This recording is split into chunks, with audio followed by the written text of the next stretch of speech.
नमस्कार दोस्तों, study online के यूट्यूब चैनल पर आपका हार्दिक हार्दिक स्वागत है। दोस्तों, आज हम पढ़ेंगे लोधी वंश के बारे में। लोधी वंश के साथ हमारा जो दिल्ली सल्तनत है वो पूरा हो जाएगा। इससे पहले दोस्तों हमने 4 वंश पढ़े हैं और आपको अगर वो वीडियो आपने नहीं देखे हैं तो प्लीज़ जाकर देखिए। तो चलिए आज हम शुरू करते हैं लोधी वंश। लोधी वंश के बाद हम एक प्रैक्टिस सेट करेंगे जिसमें दिल्ली सल्तनत के 5 जो वंश थे उनके बारे में क्वेश्चंस करेंगे, उनकी बात करेंगे और इससे हमारा एक अच्छा रिवीजन हो जाएगा। उसके बाद हम फिर मुग़ल काल के ऊपर आगे बढ़ेंगे। तो शुरू करते हैं लोधी वंश। लोधी वंश दिल्ली सल्तनत का प्रथम गैर तुर्क अफ़गान वंश था। ये गैर तुर्क अफ़गान वंश था, है ना। पहला ऐसा वंश था जो गैर तुर्क था। इससे पहले जो चारों वंश हुए, चाहे हम बात करें गुलाम वंश की, फिर उसके बाद खिलजी वंश की, तुगलक वंश की या सैयद वंश की, ये चारों तुर्क थे और ये पहला था जो अफ़गान थे। बहलोल लोधी अफ़गान था, ठीक है। तो ये अफ़गान वंश था। लोधी वंश ने दिल्ली सल्तनत पर 1451 ईस्वी से 1526 ईस्वी तक शासन किया। लगभग 75 साल इनका शासन चला। लोधी वंश की स्थापना बहलोल लोधी ने की थी। यह दिल्ली सल्तनत का अंतिम राजवंश था। लोधी वंश के शासन के दौरान दिल्ली सल्तनत पुनः शक्तिशाली बनी। देखिए, इससे पहले क्या हो रहा था, सैयद वंश हो या तुगलक वंश का अंतिम समय हो, उसमें क्या हो रहा था कि षड्यंत्र चल रहे थे चारों तरफ। दिल्ली पूरी तरह से अस्त व्यस्त हो गई थी। दिल्ली सल्तनत में विद्रोह हो रहे थे, सब अपने आप को स्वतंत्र घोषित कर रहे थे। सब कुछ जो है दिल्ली सल्तनत पूरी तरह से बर्बाद हो चुकी थी। यहाँ तक कि अलाउद्दीन आलम खां जो था सैयद वंश का आखिरी राजा, उसके समय तो दिल्ली से लेके पालम तक रह गई थी। तो ऐसा कहा भी जाता था कि दिल्ली का राज जो है वो केवल पालम तक रह गया है।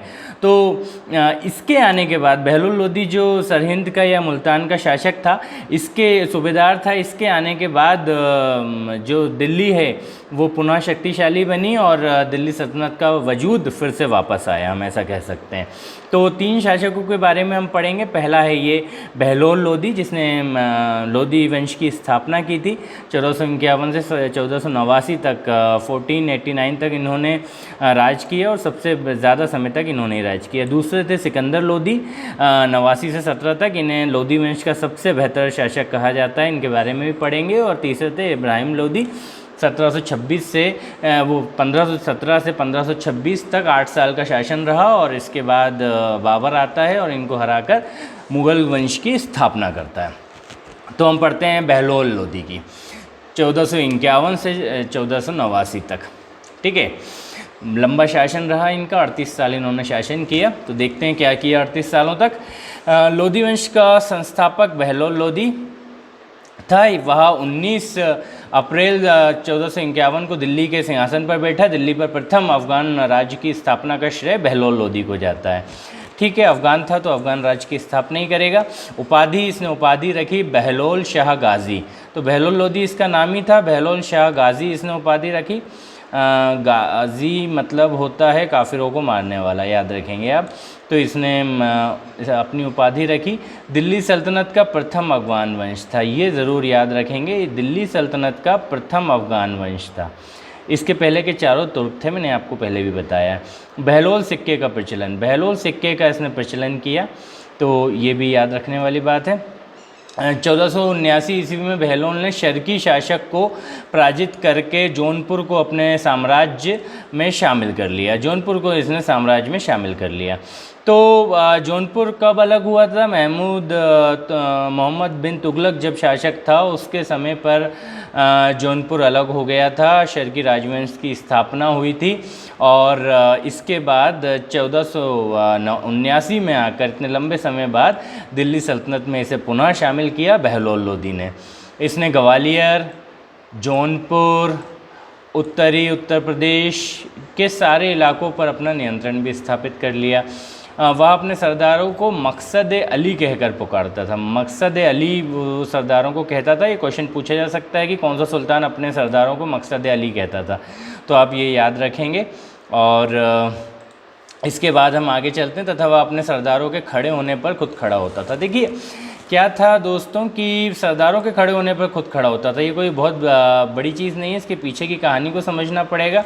ये नीचे से आया था, मैंने आपको बताया कि ये सरहिंद का सूबेदार था, एक सैनिक था, सैनिक से सूबेदार बना और सूबेदार से फिर शासक बना। तो जो व्यक्ति नीचे से ऊपर जाता है वो हमेशा लोगों की इज्जत करता है, उनका सम्मान करता है। तो इसके अंदर भी वो बात थी, नीचे से ऊपर गया था, लोग जो निचले दर्जे के लोग हैं वहीं से होकर आया था, इसलिए वो सबकी इज्जत करता था, सम्मान की भावना थी उसके मन में, और इसलिए वो उसके सरदार खड़े रहते थे तो वो खुद भी खड़ा हो जाता था।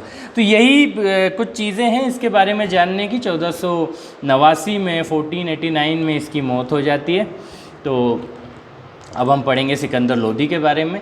सिकंदर लोदी को आप जानते हैं, मैंने आपको बताया कि ये जो था सिकंदर लोदी सबसे महत्वपूर्ण शासक था। सिकंदर लोदी सबसे महत्वपूर्ण शासक था जो आपका लोदी वंश है उसका। 1489 से 1517 तक इसने शासन किया, 28 साल। और अच्छा, आप देखेंगे कि जो 38 साल शासन किया बहलोल लोदी ने, 28 साल सिकंदर लोदी ने और 8 साल इब्राहिम लोदी ने। तो 8 का बड़ा फेर रहा है इनके राज में। या बहलोल लोदी का पुत्र था, बहलोल लोदी का पुत्र था, ठीक है, बाप के बाद बेटा ही बनता था सुल्तान सल्तनत काल में ज़्यादातर राजा, तो ये बना। इसका प्रारंभिक नाम निजाम खान था। देखिए, पहले इसका नाम सिकंदर लोदी नहीं था। जब ये सुल्तान बनता है तो अपनी उपाधि रखता है सिकंदर शाह, और सिकंदर शाह की उपाधि रख के ये अपना इसका नाम हो जाता है सिकंदर लोदी, ठीक है। जब राजा नहीं था, शासक नहीं था उस समय पर, ये केवल बहलोल लोदी का पुत्र था, और उसके मरने के बाद शासक बनता है, तब इसका नाम सिकंदर लोदी होता है। पहले निजाम खान था। 19 अप्रैल 1489 को मृत्यु हो जाती है किसकी? बहलोल लोदी की, और उसके बाद ये शासक बन जाता है। इसने सिकंदर शाह की उपाधि धारण की, मैंने आपको बताया। इसके पिताजी ने बहलोल शाह गाजी की उपाधि ली थी, इसने सिकंदर शाह की उपाधि ली, और इसी नाम से इसने शासन किया, इसलिए इसे सिकंदर लोदी बुलाया गया। 1504 ईस्वी में सिकंदर लोदी ने आगरा नगर की स्थापना की। ये क्वेश्चन बहुत पूछा जाता है, बार बार पूछा जाता है कि आगरा शहर की स्थापना किस शासक ने की, और ज़रा तो लोग गलती करते हैं, अकबर कर देते हैं या कुछ और कर देते हैं। याद रखिएगा, सिकंदर लोदी वो शासक था जिसने आगरा नगर की स्थापना की थी 1504 ईस्वी में, और सिकंदर लोदी वह पहला शासक था जिसने अपनी राजधानी दिल्ली से आगरा शिफ्ट की थी। यहाँ भी गलती होती है, पूछा जाता है कि सुल्तान ने सबसे पहली बार दिल्ली से आगरा राजधानी शिफ्ट की थी, तो ये भी सिकंदर लोदी था। बड़े भाई को हराकर जौनपुर को अपने अधीन कर लिया। देखिए, मैंने आपको पिछले स्लाइड में बताया था कि जो शर्की शासक थे उनसे बहलोल लोदी ने जौनपुर को छीन लिया था, और छीनकर इसने क्या किया था, जो बहलोल लोदी का बड़ा पुत्र था उसको वहाँ का कामकाज सौंप दिया, तो वहीं पर राज कर रहा था। लेकिन जब ये राजा बनता है ना, तो ये जौनपुर पर हमला करता है और बड़े भाई से जौनपुर छीनकर उसे अपने अधीन कर लेता है। क्या करता है? उसे अपने अधीन कर लेता है। तो आप याद रखेंगे, बिहार, धौलपुर, बीदर, चंदेरी तथा आसपास के अन्य राज्यों पर विजय प्राप्त करता है। देखिए कितने राज्य जीतता है ये, बिहार को जीतेगा, धौलपुर को जीतेगा, बीदर को जीतेगा, चंदेरी को जीतेगा, और बहुत सारे राज्य जो रहते हैं छोटे मोटे, इन्हें अपने राज्य में शामिल कर लेता है। इसलिए इसे आप सबसे अच्छा शासक कहते हैं लोदी वंश का, ठीक है, क्योंकि इसने दिल्ली सल्तनत की जो प्रतिष्ठा थी, दिल्ली सल्तनत का जो वर्चस्व था, वो उसे वापस लौटाया था, ठीक है। तो ये याद रखेंगे। सिकंदर लोदी फारसी भाषा में गुलरुखी नाम से कविताएं लिखता था। देखिए, कवि भी था ये, कविताएं लिखना पसंद करता था, और किस नाम से लिखता था? गुलरुखी नाम से लिखता था। ये क्वेश्चन भी पूछा गया है और आगे भी पूछा जा सकता है, ठीक है। इसके बाद पर ये सारी खूबियाँ इसमें थीं, कविताएं लिखता था, लेकिन धार्मिक असहिष्णु भी था, उतना ही ज़्यादा धार्मिक असहिष्णु था। देखिए, हिंदुओं पर इसने जजिया कर लगाया। जजिया कर तो बहुत सारे शासकों ने लगाया, उसके अलावा भी इसने ऐसे काम किए जिसके कारण इसे धार्मिक रूप से असहिष्णु कहा जाता है। मुस्लिम राज में गैर मुस्लिमों को उनकी सुरक्षा के लिए वसूला जाने वाला जो कर होता था उसे जजिया कर कहते थे। ये आप याद रखेंगे कि जजिया कर क्या होता था कि मुस्लिम जो राजा थे वो कहते थे हिंदुओं से, भाई अगर तुम्हें अपनी सुरक्षा चाहिए तो आप हमें टैक्स दो। जैसे आजकल गुंडे होते हैं ना, वो टैक्स वसूल करते हैं कि हमें रंगदारी दो अगर तुम्हें हमसे सुरक्षा चाहिए तो उसी तरह से जजिया कर लिया जाता था हिंदुओं को डराकर।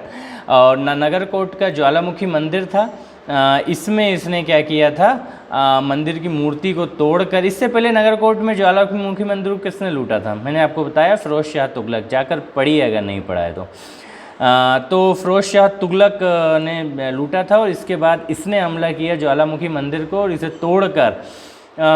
तोड़कर उसके टुकड़े जो थे, मूर्ति के जो टुकड़े थे, उन्हें कसाईयों को मांस तोलने के लिए दे दिया। देखिए कितना बड़ा धार्मिक असहिष्णु व्यक्ति था ये, कि इसने मंदिर तोड़ा, मूर्ति तोड़ी और मूर्ति के जो टुकड़े थे उनको मांस तोलने के लिए कसाईयों को दे दिया। तो इससे आप अंदाज़ा लगा सकते हैं कि ये कितना अधर्मी व्यक्ति था। इससे मुसलमानों को अच्छा यही नहीं किया, मुसलमानों को ताजिया निकालने की भी इजाज़त नहीं दी। देखिए ताजिया मुसलमानों का एक वर्ग है जो ताजिए वगैरह निकालता है और गमी मनाता है, और ये शायद उस वर्ग का नहीं था। तो इसलिए इसने क्या किया, उन लोगों को बोला कि आप ताज़िए भी नहीं निकालोगे, मुस्लिम स्त्रियों के पीरों तथा संतों के मज़ार पर जाने पर प्रतिबंध लगा दिया। भाई आप स्त्री हैं, आप कहीं नहीं जा सकती, ना आप पीरों के पास जा सकती हैं, ना आप संतों के आसपास जा सकती हैं, ना उनकी बातें सुन सकती हैं। तो उस तरह का व्यक्ति था ये। ISIS है ना आजकल, वो महिलाओं पर इसी तरह से इराक वगैरह में प्रतिबंध लगाती थी, आपने देखा होगा, उसी तरह का कुछ व्यक्ति था ये। सिकंदर लोदी ने खाद्यान्न कर को समाप्त कर दिया। देखिए किस कर को इसने समाप्त किया, खाद्यान्न कर को। खाद्यान्न कर को इसने समाप्त कर दिया था, खाद्यान्न कर लेना बंद कर दिया था। ये इसने क्यों किया था, व्यापारिक गतिविधियों को बढ़ावा देने के लिए। इसके अलावा व्यापारिक गतिविधियों को बढ़ावा देने के लिए इसने व्यापारिक प्रतिबंधों को भी समाप्त कर दिया। खाद्यान्न कर को समाप्त किया और व्यापारिक प्रतिबंधों को भी इसने समाप्त कर दिया, ताकि व्यापार बढ़े और राज्य की आय बढ़े। माप के लिए इसने गजे सिकंदरी, ये क्वेश्चन भी बहुत पूछा जाता है कि गजे सिकंदरी जो मापक इकाई थी वो किसके द्वारा लागू की गई थी।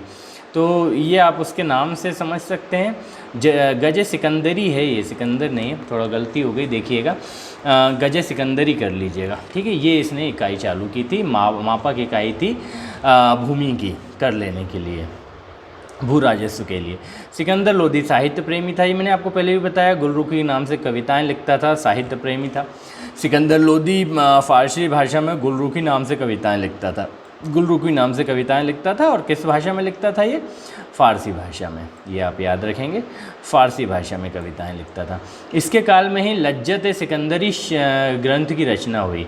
लज्जत सिकंदरी ग्रंथ, देखिए जितनी भी साहित्य से संबंधित चीज़ें हैं ना, इनमें सिकंदरी ज़रूर आएगा, इसका आप ये याद रखिएगा। बस इसका नाम जो था वो गुलरुखी था, पर लज्जत सिकंदरी ग्रंथ की स्थापना की। एक आयुर्वेद ग्रंथ का अनुवाद भी इसके समय हुआ था, जिसे फरहंग सिकंदरी कहते हैं। तो ये भी याद रखिएगा, आयुर्वेद ग्रंथ का इसने अनुवाद करवाया था फ़ारसी भाषा में, जिसे क्या कहते थे, फरहंग सिकंदरी। 1514 ईस्वी में सिकंदर लोदी ने फ़ारसी भाषा जो थी उसको राजकीय भाषा का दर्जा दे दिया। क्या किया इसने, फ़ारसी भाषा को राजकीय भाषा का इसने दर्जा दे दिया। जो फ़ारसी भाषा थी ना, ये जो फ़ारसी भाषा है ना, इसको इसने क्या किया, फ़ारसी भाषा तो चली रही थी राज्य में, पर इसने इसको राजकीय भाषा का दर्जा दे दिया। एक लेखा कर्म की आधिकारिक भाषा बना दी। क्या बना दी, लेखा कार्य जो होता था, सरकारी कामकाज जो होते थे, उसकी आधिकारिक भाषा बना दी। सिकंदर लोदी की जो संगठन क्षमता थी वो बहुत अच्छी थी, और इसके जो सेना नायक थे, सूबेदार थे, वो इसकी बड़ी बात मानते थे, बड़ा इसका आदर करते थे, बात मानते थे। और इस बात पर इसे बड़ा गर्व भी था। ये कहता था कि यदि मैं अपने एक गुलाम को पालकी में बैठा दूं, मतलब मैं अपने अगर किसी गुलाम को भी पालकी में बैठा दूं और मेरे सारे सरदारों से कहूं कि तुम उसे कंधा दो, तो वो उस गुलाम को भी कंधा दे देंगे।